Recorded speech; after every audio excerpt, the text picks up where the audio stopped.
નામ તમારું? મારું નામ લીલાબેન. કયું ગામ? તુરખા. તમે અહીંયા સોનાવાલા હોસ્પિટલ આવ્યા છો, શું બનાવ્યું? સોનાવાલા હોસ્પિટલ મારા જેઠ લખાભાઈ રૂપાભાઈ, એમના દીકરા ધનજીભાઈ, એમની દીકરી સોમવારે નિશાળે 10 વાગે ગઈ હતી. ત્યાંથી 10 વાગ્યેથી ભરત સાગઠિયા અને કુલદીપ સાગઠિયા અને નરેન્દ્ર સાગઠિયા અને પંકજ સાગઠિયા એ ચારેય થઈને એને ઉપાડીને લઈ ગયા. અમે પોસ્કો કલમ પાળિયાદ લગાડી. પાળિયાદ પોલીસ સ્ટેશને કોઈ અત્યાર સુધી અમને સહાય આપી નથી.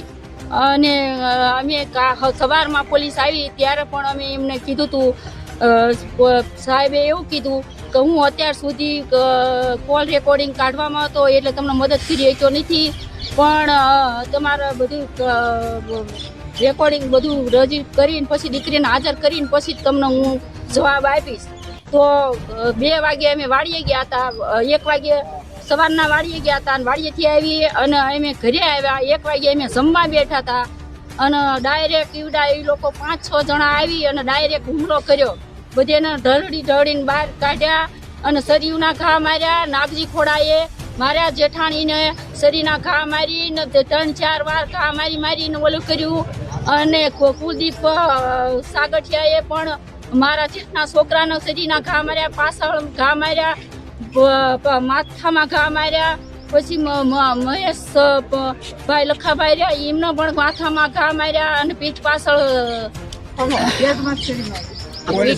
સરી મારી. પોલીસ હોવા છતાંય અને એ અમે લોકોએ કોઈ પોલીસ નથી બેહાડી. ઈવડી લોકોએ પોલીસ બેહાડી હતી તો એ લોકો આવ્યા પોલીસ વાળા, પણ તોય ઈવડા એને કાંઈ કરી નહીં, અમને મદદ ન કરી જરા કઈ ક્યાંય. અને એ લોકો 4 કાઠી લઈને આવ્યા અને અમને અમારી ઉપર હુમલો કર્યો અને અમને માર્યા અને આવી તો અને મારા જેઠાણીને ચોકમાં મૂકી દીધા. તો અત્યારે દવાખાને કેટલા લોકો હાજર છે? શું હાલત છે?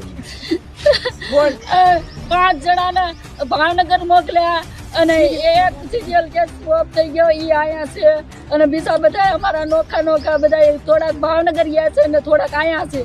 કુલ કેટલા લોકોને વાગેલું, કેટલાના મૃત્યુ થયા?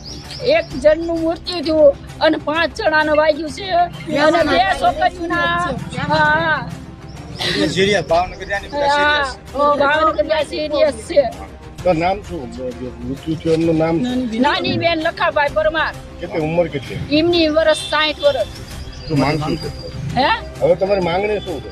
અમારી માંગણી છે કે એમને કડક ના કડક સજા થાય અને આરોપીને હાજર કરો તો તમે અહીંથી લાશ લેશું, નકર અમે લાશ લેશું નહીં. ત્યાં કડક ના કડક સજા થવી પડી. એક તો અમારી દીકરી લઈ ગયા 16 વર્ષની અને 4 જમણથી ધ્યાન દેતા નથી અને ઉપર જતા કાઠીને લઈને આવીને અમને આવી રીતે હુમલો કર્યો. અચાનક દરબારોને લઈને દરબારનો સંપર્ક લીધો એટલે અમને ઈ આરોપી અહીંયા હાજર જોઈ. દારૂ પીને